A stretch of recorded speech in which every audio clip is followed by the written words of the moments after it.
రాష్ట్రాలన్నీ సమానం కానీ హిందీ బెల్ట్ మరింత సమానం. గడిచిన 70 సంవత్సరాల్లో భోజ్పురి, మైథిలి, గడ్వాలి, అవధి ప్రజలతో సహా దాదాపు 29 స్థానిక భాషల్ని హిందీ మింగేసింది.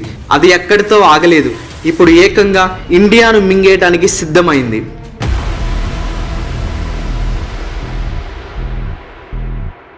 దేశంలో ఇప్పుడు హిందీ వివాదం రగులుకుంది. తమిళనాడు ముఖ్యమంత్రి ఎంకే స్టాలిన్ దక్షిణ భారతదేశంలో హిందీ ఆధిపత్యానికి వ్యతిరేకంగా ఉద్యమించడానికి నడుం బిగించారు. తమిళనాడులో పెరియర్ ఈవి రామస్వామి నాయకర్ కాలం నుండి హిందీ వ్యతిరేకతకు చాలా చరిత్ర ఉంది. స్టాలిన్ పిలుపు మీద దక్షిణాదిలోని మిగిలిన రాష్ట్రాలు ప్రభుత్వాలు ఎలా స్పందిస్తాయో వేచి చూడాలి. మనకు జాతీయ భాష హిందీ, అంతర్జాతీయ భాష ఇంగ్లీష్, రాష్ట్ర భాష తెలుగు అనే ఒక తప్పుడు అభిప్రాయం సామాన్యుల్లోనే కాక విద్యావంతుల్లోనూ కొనసాగుతుంది. ఏపీ తెలుగు, తెలంగాణ తెలుగు రెండు వేరే భాషలు, ప్రజలు వేరే జాతుల వారు అనే అభిప్రాయాన్ని కొన్నాళ్ళుగా కొందరు కొనసాగిస్తూ ఉన్నారు. అది ఆయా సమూహాల ఉనికివాద కోరికలు కావచ్చు. ఇవి కాక ఈ రెండు రాష్ట్రాల్లోనే మరో 22 భాషలు మాట్లాడే సమూహాలున్నాయి. ఇప్పటి ఆంధ్రప్రదేశ్లో గోండి, కోయ, కొంద, కువి, కోలామి, పెన్గో, మంద, యానాది, లంబాడి మరియు సవర ఇలాంటి భాషలు ఉన్నాయి. అధికార భాషల ప్రాబల్యంలో ఈ చిన్న భాషలు చితికిపోయాయి, వాళ్ళ భాషలు అంతరించిపోయాయి.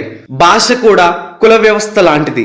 తనకన్నా కింద ఉన్న కుల సమూహాన్ని అణచివేసే ఆలోచన ఉంటుంది. చిన్న సమూహాలు తమ మాతృభాషను వదులుకోవాల్సిన పరిస్థితులను సృష్టిస్తారు.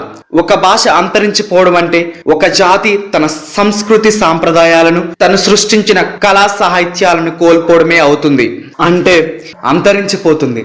బ్రిటిష్ ఇండియా మత ప్రాతిపదిక మీద ఇండియా పాకిస్తాన్ చీలిపోయినట్టు మనకు తెలుసు. అయితే ఒక మత సమూహం అయినప్పటికీ పాకిస్తాన్ నుండి బంగ్లాదేశ్ భాష ప్రాతిపదిక మీద విడిపోయిందని మనకు గుర్తుండదు.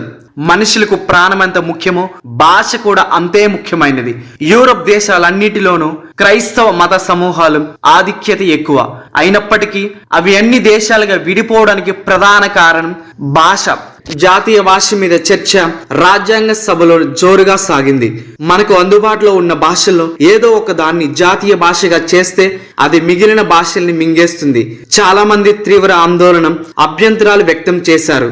రాజ్యాంగం 8వ షెడ్యూల్ 22 భాషలకు గుర్తింపు వచ్చినప్పటికీ ఏ భాషకు కూడా జాతీయ హోదా ఇవ్వలేదు. అన్ని భాషలు సమానమే. మనకు బాగా ప్రాచుర్యంలో ఉన్న భాషలే తెలుసు. బోడో, డోగ్రీ, మైథిలి, సంతాలి తదితర భాషలకు కూడా రాజ్యాంగంలో స్థానం ఉంటుందని మనకు అస్సలు తెలియదు. హిందీ జాతీయ భాష కాదు, అది కేంద్ర ప్రభుత్వానికి అధికార భాష మాత్రమే. హిందీ సరసన ఇంగ్లీష్ కూడా అనుసంధాన భాషగా గుర్తిస్తున్నారు.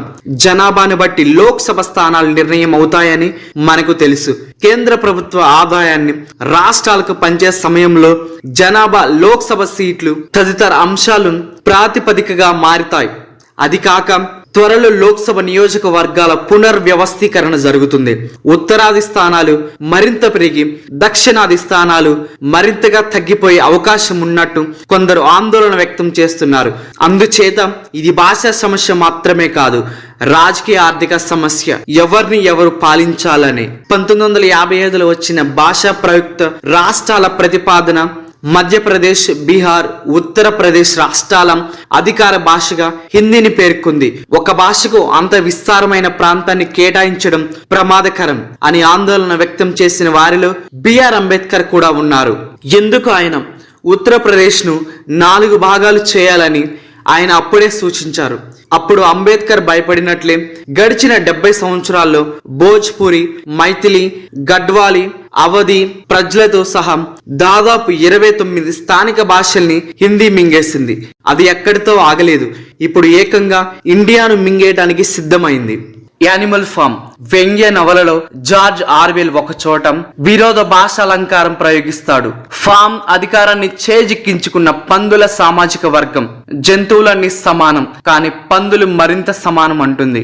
ఇప్పుడు కేంద్ర ప్రభుత్వం అలాంటి విరోధ భాష అలంకారాన్ని తరచూ ప్రయోగిస్తున్నది. రాష్ట్రాలన్నీ సమానం కానీ హిందీ బెల్ట్ మరింత సమానం. ఉత్తరాది రాష్ట్రాలు ఇంకా సమానం అంటుంది.